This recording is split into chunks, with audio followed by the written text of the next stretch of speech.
أليس خروج الحسين على يزيد، الحسين رضي الله عنه على يزيد، دليلا على عدم شرعية الحاكم المتغلب بقهره وتزويره؟ لا طبعا، يزيد لم يكن قاهرا ولا مزورا، معلش. يعني يزيد بن معاوية رجل صالح، ليس رجلا فاسدا، ولكن تولى بطريقة حولت الأمور في دولة الإسلام من خلافة إلى ملك، وبايعه كثير من الصحابة في حياة أبيه كعبد الله بن عمر وغيره، ووفوا بهذه البيعة واعتبروها ملزمة، ورأوا أن الخروج عليه بتولية إمام آخر في وجوده هذا لا يجوز، هذا لا يجوز. يعني أنا أطالب بتغيير الإمام الموجود، الشرعية هي، لكن أقول أنا أريد هذا الحاكم أن يترك منصبه وأن يتولى غيره، تغيير موظف بموظف، والمنصب له حرمته وتوقيره. هو الرئيس يوقر باعتباره رئيسا، لا يوقر باعتباره شخصا،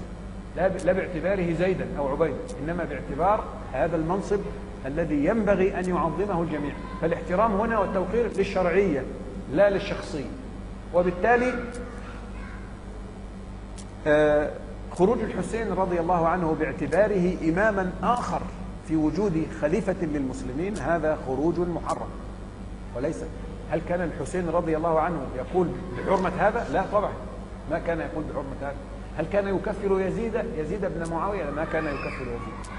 فكانت مسألة الخروج على الإمام الظالم خلافية بين الصحابة، بدليل خروج عبد الله بن الزبير على بني أمية، وخروج الحسين ابن علي رضي الله عنهما على بني أمية أيضا.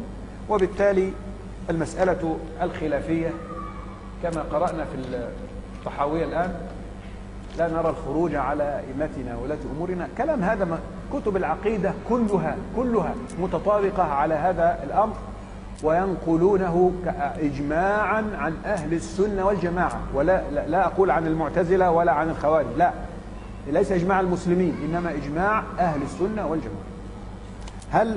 طيب واحد يقول لي طب بعض فقهاء أهل السنة قالوا كلاما يشبه كلام المعتزلة، قل تأثروا ببدعهم، يعني نحن لا نبدعهم، لكن نقول هي بدعة معتزلية، هي بدعة خارجية، فهو وقع في البدعة ولم تقع البدعة عليه.